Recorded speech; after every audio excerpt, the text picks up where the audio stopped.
Nice.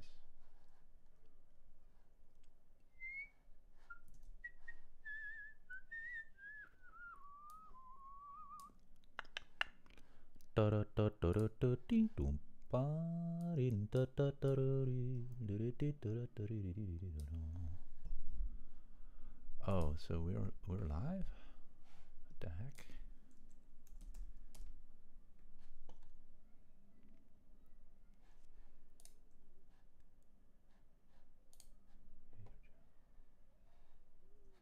Huh. Okay. Apparently we're live already. Let's try this.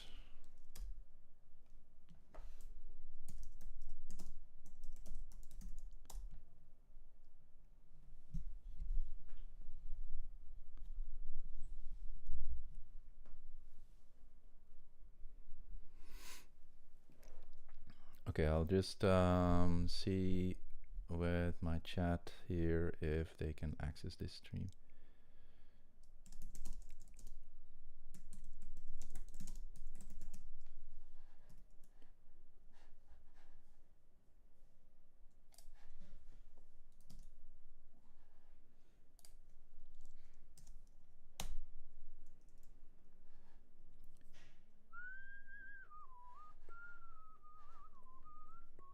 Oh yeah, nice.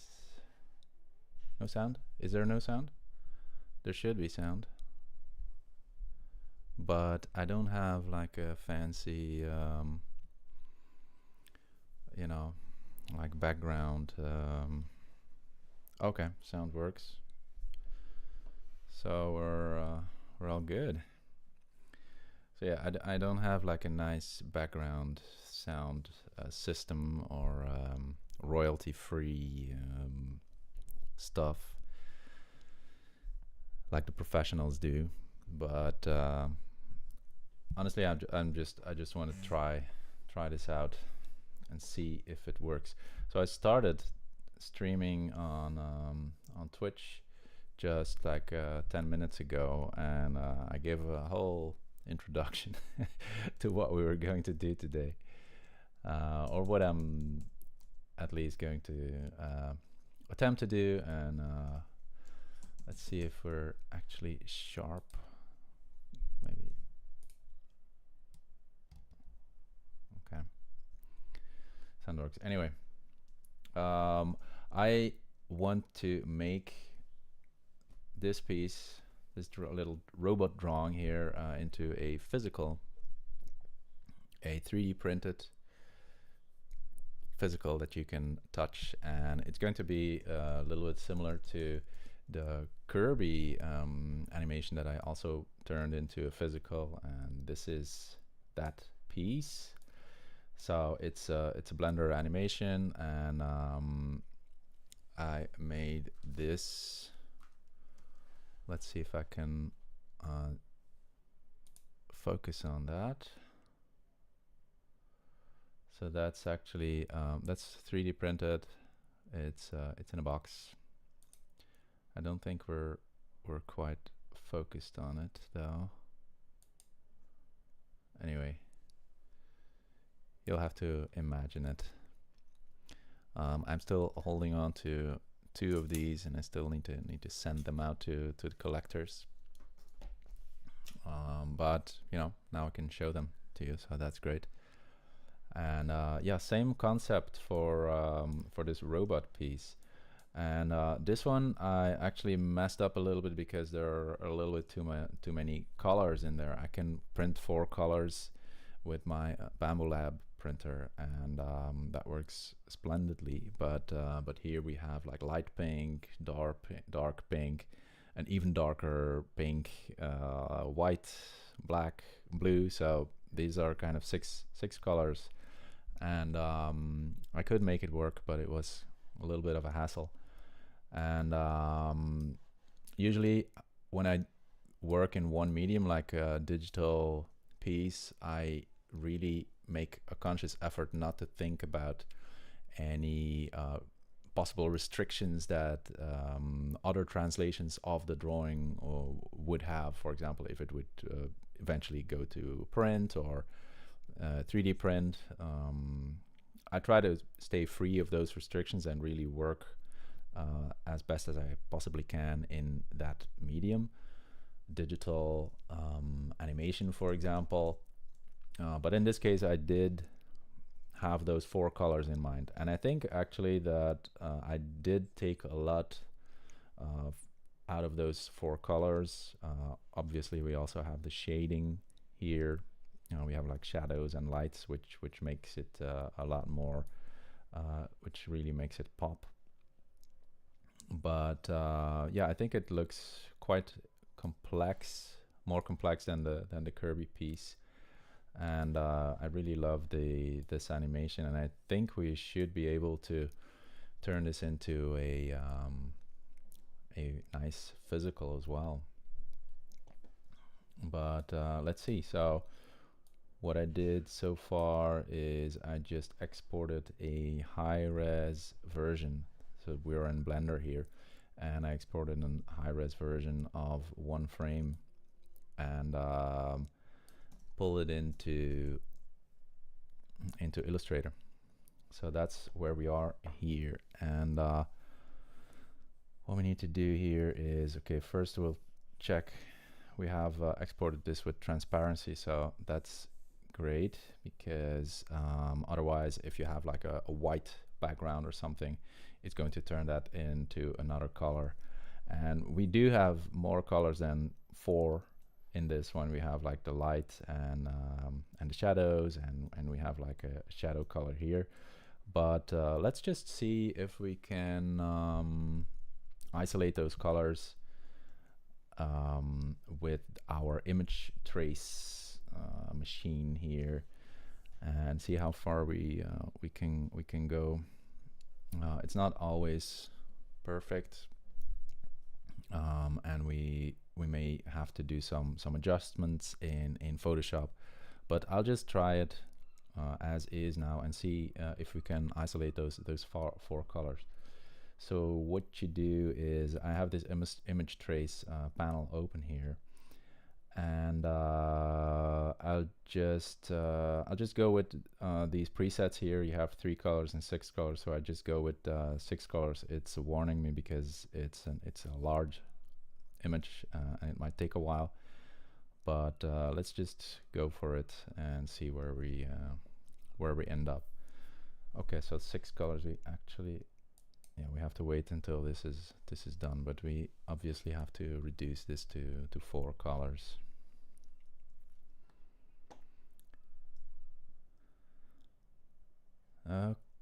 Okay,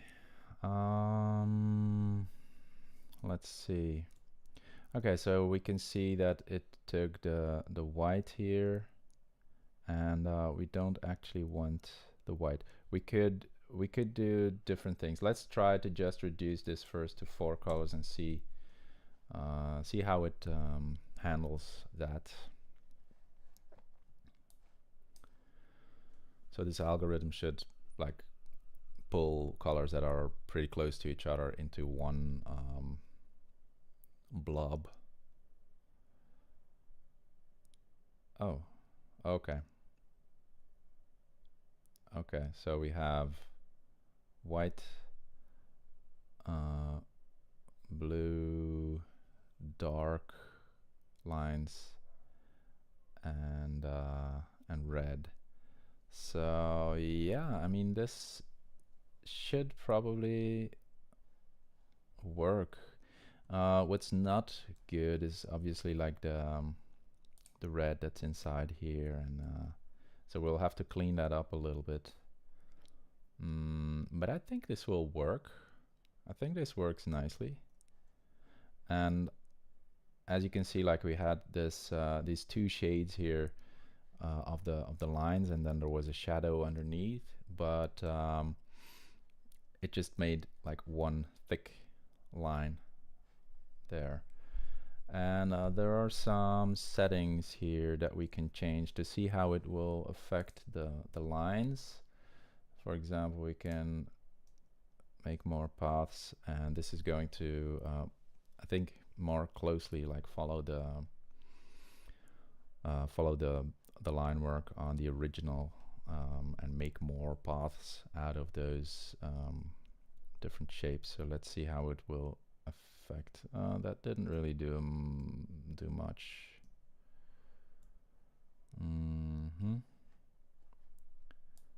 Oh shoot. Yeah, with a big drawing like this, obviously it's a little bit tedious to every time wait for the changes to happen. Okay, so oh my god.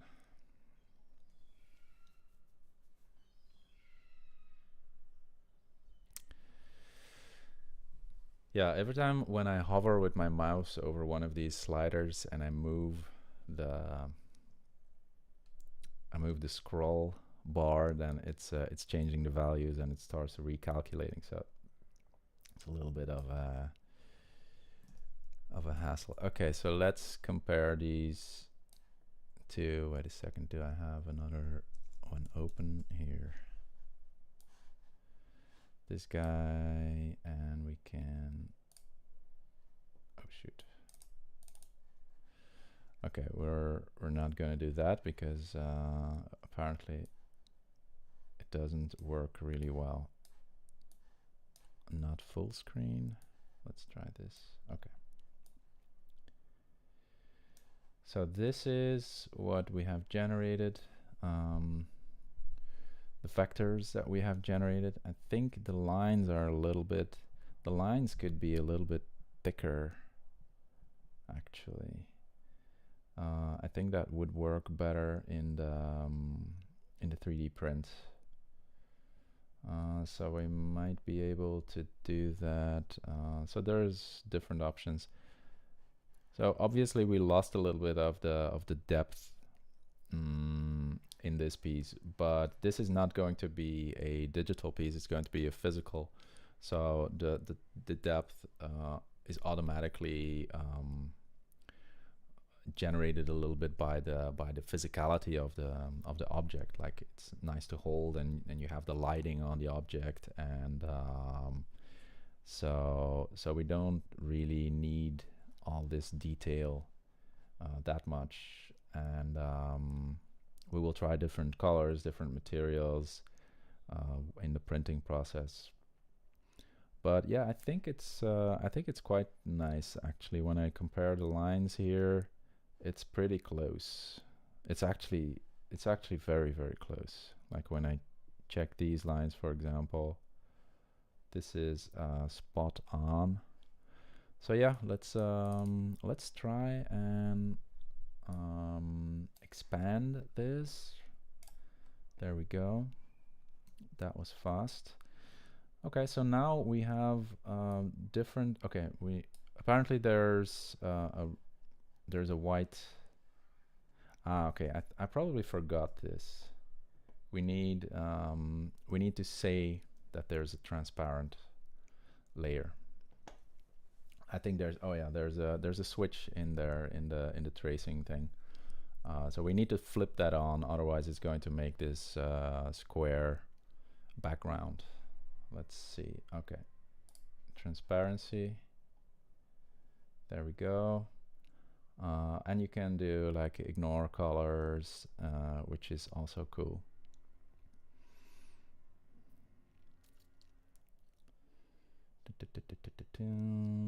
So one thing that I did experiment with is this auto grouping switch. Oh, look at that. Yes, this is nice. Okay, this is nicer because now it's taking the, let's see if we still have the correct amount of colors. So we have light pink, blue, red, and the black color. And like the white around it should be just nothing, so we can just erase that. Okay, let's expand this. Nice. Okay, let's see. Yeah, so now we have all these little pieces here, And oh yeah, okay. So this is a little bit of a challenge. Sometimes we have like compound paths like this, you see, and sometimes we need to play around with either the auto grouping switch here. But what I usually do, so we have all our layers here, and this is like a big group. So what I usually do, and this usually works, is I select one color, and then I go to same appearance, and then I group the this one. So if I just like hide this color, all the black is gone. And we will repeat this for this color as well. Let's say select same appearance, we'll group it, there we go, that's this one. I'll try to bring these together. So now we only have the red. We say select same appearance, we group it, there we go, and now we only have the blue. Select same appearance, group it. And there you go. So now we have our 4 colorways, and this is actually a really cool way of preparing the art for the printing process. And I also did this for the Kirby piece, for example. I did it in the same way. So now the resolution of the printer, like if you check, there are like tiny pieces like this, and we could clean that up, but actually the printer, the slicer, is quite good at ignoring things that it can't print anyway. So I think we'll, yeah, like this, for example, we will clean up, I think, because it might interfere, and we can't print it anyway, it's way too small. So let's just go around and delete these little pieces here. Let's see.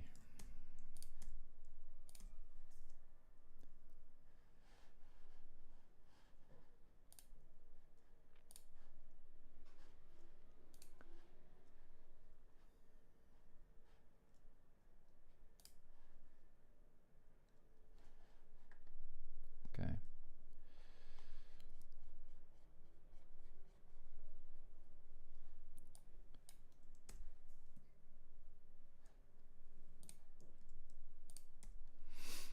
So that's the red. Okay, well, let's go out.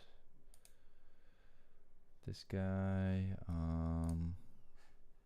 blue.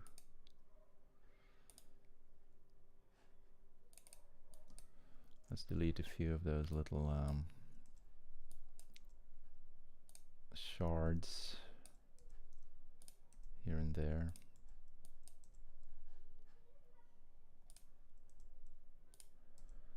And again, it's not really necessary that we do this, honestly, but I think it might also be a better idea to clean it up a little bit for this conversion process. Like the slicer might choke a little bit on it.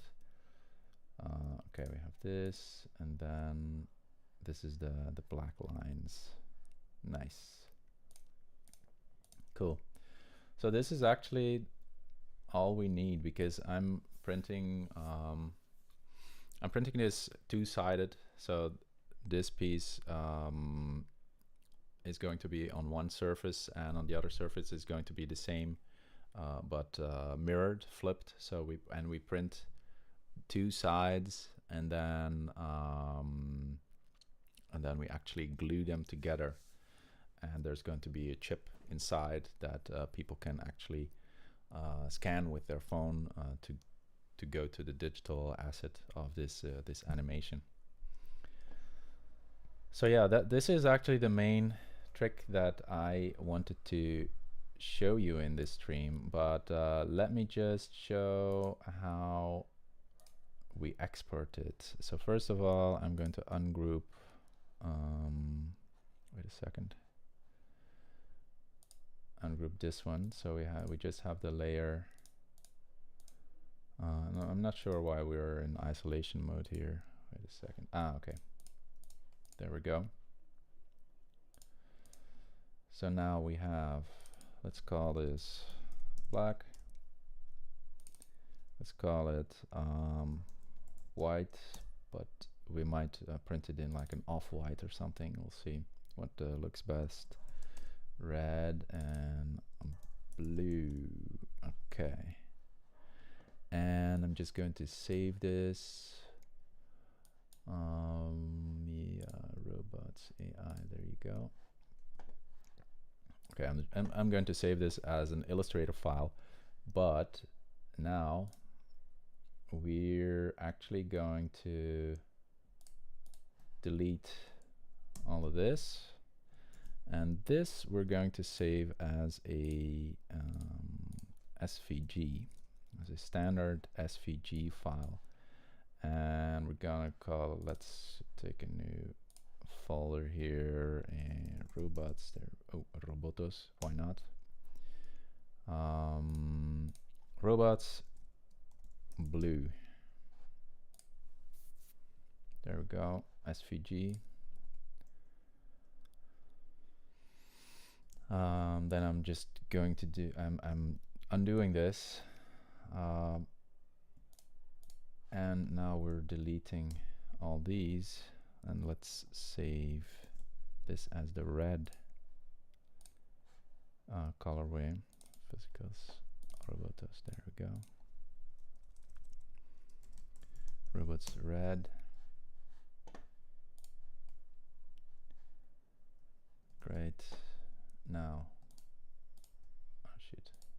So now we still need the black and the white.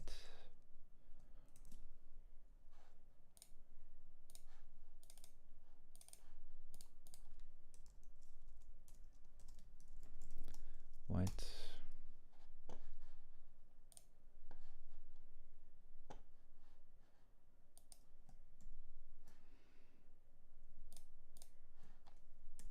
And black.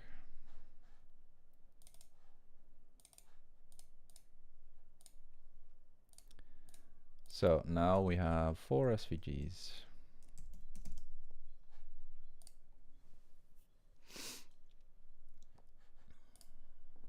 There we go. And we'll just keep this as a reference. Wait a second. Okay.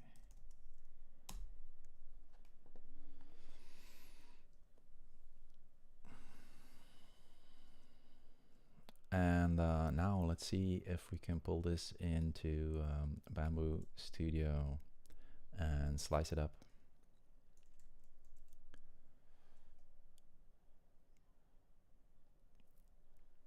So we'll just take a fresh plate, and let's see, where did I put this? Physicals, robots, there you go. Okay, I'm just going to pull everything in, and this is huge, as you can see. And it's not going to line up perfectly. Oh shit. So the most important thing is that whatever you do, select everything, and just make sure that that the size is exactly the same, and it's not going to line up perfectly, which I don't really mind. So let's just take the right colors here. I mean, I do mind, but we're going to fix it, and I fix it by hand.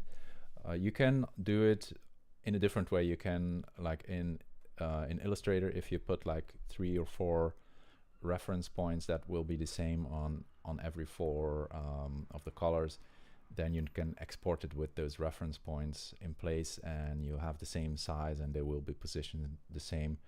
but it's kind of an extra step that I just ignore, and I try to line it up neatly by hand. And it's kind of weird that I see holes in here, which is pretty strange, but we'll see how it goes. Let's first say, okay, this gray, let's take this as like the white color. Then we have the dark blue. We have the lighter blue. Wait a second. What does it look like? Oh yeah, okay. Kind of a, doesn't really matter. This is just a way to visualize. Okay, purple and red. Oh shoot. There we go. Okay, and let's see how the objects look like. So this is quite cool that we have, oh, it's only the white one. Robot's white. Okay. So these are grouped. These are all little objects, like you see. These are all, the SVG is actually exported as all separate pieces, but they are grouped here. And because we have named our files correctly, it's very easy to just take this and say, okay, I want you to be black, and I want you to be blue. It's purple in this case. Let's make it a little bit more bluish. Red, yeah, and white. There you go. Okay, so the holes is just because it doesn't line up all the way, which is fine. We can do it now. Let's see, view, we'll take the top view, and we just need to pick one as a reference. Let's take the black as a reference. And this is a little bit confusing visually, because it has this white outline. But if you zoom in, if you zoom all the way in, you can actually line it up quite neatly. There we go. Now let's take the red and the white.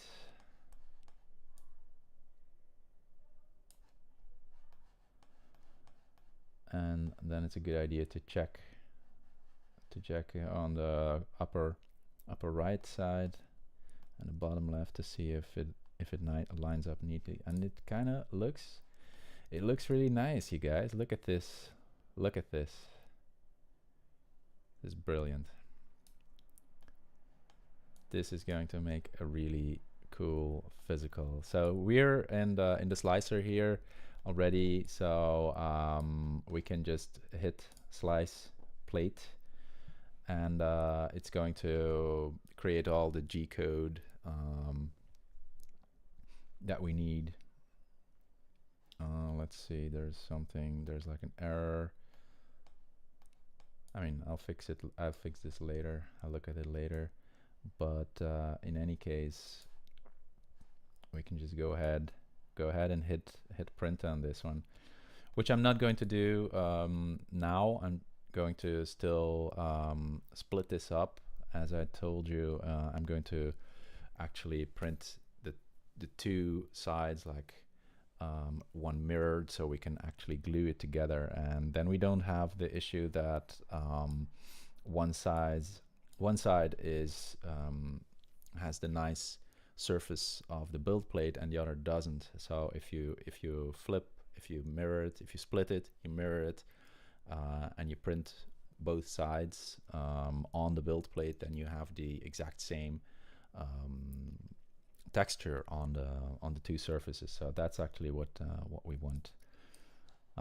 Yeah, and this is the whole process. I think it's a really cool, it's a pretty neat process, and it's very it has a very high success rate. Like once I figured this out, it never really fails me. Sometimes it needs a little bit of adjustments, but it's the whole thing hinges on the fact that the slicer is able to pull in the SVG that easily. Like it's just so easy to pull in an SVG, and it makes the extrusion automatically. You see the thickness of it, and we can for example take this and make it into a big block like this, you see, and this would be a pretty cool print. Actually, I mean, you could just put this on the you could just you know, put this on your book case or whatever. That would be pretty cool. The downside though, and that's another thing that I might do another video on, is that this will take ages to print, because the extrusion actually goes color by color, and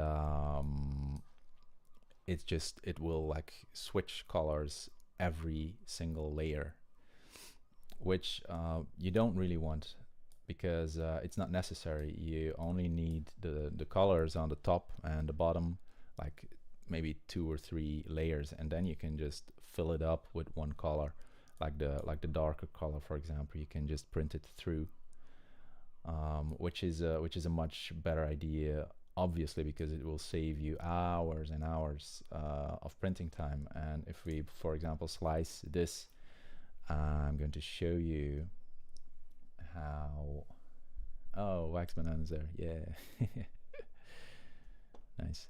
Okay, this is going to take a while as well to slice, as you can see. Oh shit, I'm just going to cancel this because I don't want to lose the work that we did so far. I'm just going to save this first into physicals. There we go. Robots. There we go. Okay, so we don't need to slice this whole pancake. Let's see if we can decrease it first, like this. There we go. Let's slice it.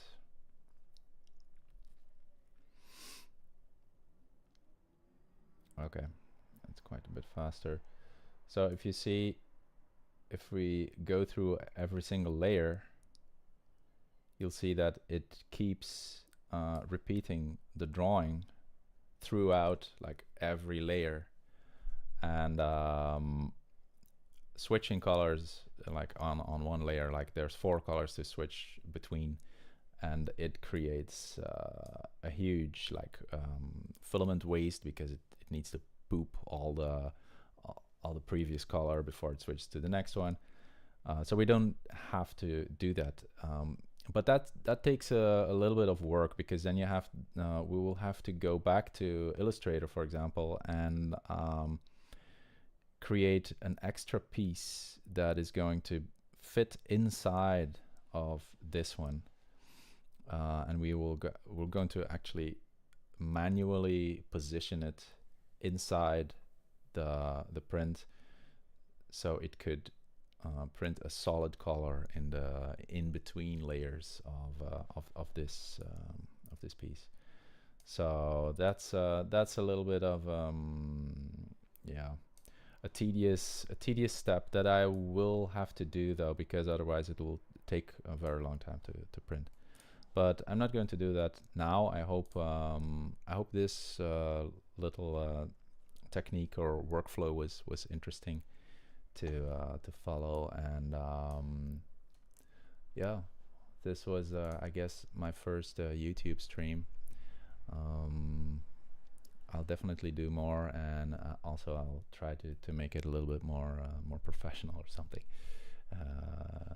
But thanks for dropping by, and I'll see you in the next